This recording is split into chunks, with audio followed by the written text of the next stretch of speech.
औज़ुबिल्लाहि मिनश्शैतानिर्रजीम बिस्मिल्लाहिर्रहमानिर्रहीम रब्बिश्रह ली सदरी वयस्सिर ली अमरी वहलुल उक़दतम मिन लिसानी यफ़क़हू क़ौली।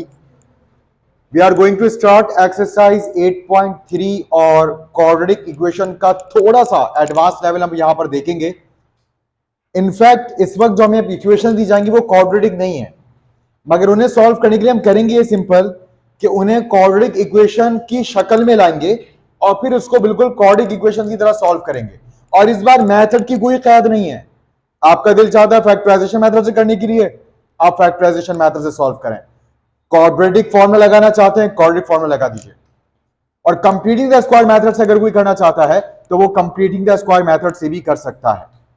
अब आप देख सकते हैं ये फोर्थ डिग्री इक्वेशन है, ये क्वाड्रेटिक इक्वेशन नहीं है, क्योंकि क्वाड्रेटिक इक्वेशन में हाईएस्ट पावर क्या होती है वेरिएबल की, 2 होती है। लेकिन अगर आप यहां देखें तो क्वाड्रेटिक इक्वेशन में नंबर ऑफ टर्म्स 3 होती हैं, क्योंकि फर्स्ट टर्म में हाईएस्ट पावर 2 होती है, सेकंड टर्म में वेरिएबल की पावर 1 होती है और थर्ड टर्म में वेरिएबल की पावर 0 होती है, यानी कि वेरिएबल गायब हो जाता है। यहां पर भी कुछ ऐसे ही है, फर्स्ट टर्म में वेरिएबल है, सेकंड टर्म में भी वेरिएबल है और लास्ट टर्म में वेरिएबल गायब है। और यहां फर्स्ट टर्म में जितना वेरिएबल है क्वाड्रेटिक इक्वेशन की तरह सेकंड टर्म में वेरिएबल की पावर हाफ है। जैसे क्वाड्रेटिक इक्वेशन में फर्स्ट टर्म में वेरिएबल की पावर 2 होती है, तो सेकंड टर्म में वेरिएबल की पावर 1 होती है, मतलब 2 का हाफ हो जाती है 1। लेकिन यहां पर 4 का हाफ 2 हो गई है। तो याद रखिएगा जब कभी भी इस तरह से पावर हाफ हो रही हो, थर्ड टर्म यानी कि कांस्टेंट में जिस आप वेरिएबल को ऑब्जर्व कर रहे हो वेरिएबल की पावर और मजीद खत्म हो चुकी हो और वो 3 टर्म्स हो, तो यहां पर आप क्वाड्रेटिक फॉर्मूला या मिडिल टर्म ब्रेक मेथड से फैक्टराइज करके ऐसी इक्वेशन को सॉल्व कर सकते हैं। तो बावजूद इसके कि ये क्वाड्रेटिक इक्वेशन नहीं है, हम इसको क्वाड्रेटिक इक्वेशन की तरह सॉल्व करने जा रहे हैं और ये शॉर्ट पड़ेगा अगर हम इसको मिडिल टर्म ब्रेक मेथड से करें। तो मिडिल टर्म ब्रेक मेथड का फर्स्ट स्टेप क्या होता है, फर्स्ट टर्म में मौजूद नंबर को लास्ट टर्म में मौजूद कांस्टेंट से मल्टीप्लाई करते हैं।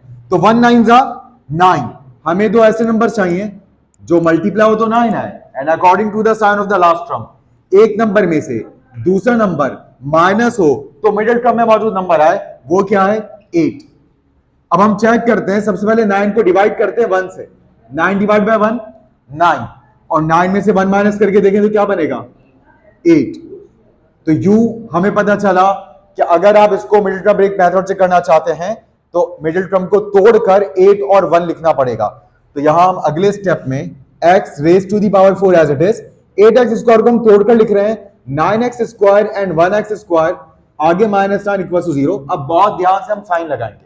आप जानते हैं माइनस का प्लान है, माइनस के प्लान में दोनों ही ब्रेकर्स के साथ अलग अलग साइन आएगा, एक के साथ प्लस आएगा तो एक के साथ माइनस आएगा। तो ये पहले मिडिल टर्म को डिसाइड करने दें कि मिडिल टर्म को ब्रेक किया है ना, इसलिए मिडिल टर्म को पहले डिसाइड करने दें कि मिडिल टर्म अपना साइन किसको देना चाहता है। याद रखिएगा मिडिल टर्म माइनस के प्लान में अपना साइन किसको देता है, बड़े नंबर को देता है, बड़े ब्रेकर को देता है। तो यहां पर 9 और 1x स्क्वायर में 9 बड़ा है, तो मिडिल टर्म के साथ क्योंकि माइनस है इसलिए माइनस मिलेगा 9 को और x स्क्वायर को क्या मिल जाएगा प्लस। तो माइनस के प्लान में पहली बात अलग अलग साइन आता है और दूसरी बात मिडिल टर्म का साइन बड़े के साथ आता है। अगर अभी इन केस मिडिल टर्म के साथ प्लस होता तो 9 के साथ प्लस आता और x स्क्वायर के साथ माइनस आता, राइट। तो मिडिल टर्म का साइन हमेशा बड़े के साथ आता है जब कभी भी आप सब्ट्रैक्ट करते हैं, और बचा हुआ साइन छोटे नंबर के साथ आता है। अब आए हम दो टर्म्स करके कॉमन लेते हैं। तो पहली दो टर्म में आप देख सकते हैं x स्क्वायर कॉमन है।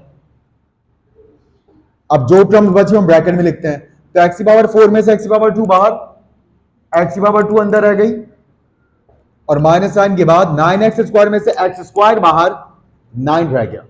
फिर प्लस साइन के बाद यहां कुछ कॉमन नहीं है, तो जब कुछ कॉमन नहीं होता तो हम क्या कॉमन लेते हैं, 1 कॉमन लेते हैं। तो हमने 1 कॉमन लिया, 1x स्क्वायर से x स्क्वायर, ये वाला साइन बाहर वाले साइन से मल्टीप्लाई करके लिखा जाता है, माइनस प्लस माइनस, और 1 9 9 और इक्वल्स टू 0। अब आप देख सकते हैं मल्टीप्लाइंग फॉर्म में जो ब्रैकेट है वो असल में पूरी एक टर्म है। ये टोटल 2 टर्म्स हैं, एक टर्म ये रही और एक टर्म ये रही, और इन दोनों टर्म्स में x स्क्वायर माइनस 9 का ब्रैकेट कॉमन आ रहा है। तो हम यहां x स्क्वायर माइनस 9 का ब्रैकेट कॉमन लेंगे और अब एक नया ब्रैकेट डालेंगे ताकि हम बची हुई चीजें लिख सकें। तो फर्स्ट टर्म में से ब्रैकेट कॉमन आने के बाद क्या रह गया x स्क्वायर, और सेकंड टर्म में से ब्रैकेट बाहर आने के बाद क्या रह गया +1, और इक्वल्स के बाद क्या रह गया 0। और हम बहुत तफसील से पहले भी डिस्कस कर चुके कि जब ब्रैकेट्स मल्टीप्लाइंग फॉर्म में जीरो के इक्वल हो तो हम इन ब्रैकेट्स को अलग अलग इंडिविजुअली जीरो के इक्वल कर सकते हैं। तो एक्स स्क्वायर माइनस 9 भी जीरो के इक्वल आ गया और एक्स स्क्वायर प्लस 1 भी जीरो के इक्वल आ गया। अब अगर हम x की वैल्यू जानना चाहते हैं तो हमें यहाँ x को सब्जेक्ट बनाना होगा, यानी कि x को अकेला करना होगा। तो ये 9 जो इधर माइनस में है वहां जाके किस में हो जाएगा, प्लस में। उसके बाद स्क्वायर खत्म करने के लिए we have to take square root on the both sides of the equation. तो अच्छी बात है अगर हम लिख देंगे taking square root on the both sides और उसके बाद हम दोनों तरफ स्क्वायर रूट लगाएंगे। तो इधर दो स्क्वायर रूट कैंसिल, x रह गया और 9 का स्क्वायर रूट क्या होता है, प्लस माइनस 3। तो याद रखिएगा यहां अब तक x की दो वैल्यूज आ चुकी हैं, एक +3 और एक -3। x की यहां पर टोटल कितनी मैक्सिमम वैल्यूज हो सकती हैं? अगर कोई सवाल करे तो आप सवाल देखते ही जवाब दे सकते हैं। x की हाईएस्ट पावर क्या है इस इक्वेशन में, 4 है। तो याद रखिएगा जिस इक्वेशन में x की पावर हाईएस्ट 4 हो और आप उस इक्वेशन को सॉल्व कर रहे हो तो तैयार हो जाइए, आपके पास मैक्सिमम आंसर्स की तादाद भी कितनी हो सकती है, 4। यानी कि x की 4 वैल्यूज आ सकती हैं। और ये बात ध्यान में रखिएगा कि वो x की चारों के चारों वैल्यूज इस इक्वेशन को वेरीफाई करेंगे, चारों की चारों वैल्यूज। यानी कि आप चारों में से कोई भी वैल्यू जब यहां पुट करेंगे तो लेफ्ट हैंड साइड पर क्या आएगा, 0 आएगा। अब आए यहां पर मजीद बाकी दो वैल्यूज निकालते हैं। तो सबसे पहले +1 वहां जाएगा तो किसमें हो जाएगा, माइनस में। X square is equal to -1। अब फिर taking square root on the both sides of the equation, यहां तो स्क्वायर से रूट कैंसिल हो गया और आप जानते हैं अंडर रूट -1 आयोटा के इक्वल होता है, ठीक। तो आप इसको प्लस माइनस आयोटा लिख सकते हैं। अब हम इन तमाम की तमाम वैल्यूज को सॉल्यूशन सेट में लिखते हैं। तो सॉल्यूशन सेट में x की वैल्यूज आ गई +-3 और +- आयोटा।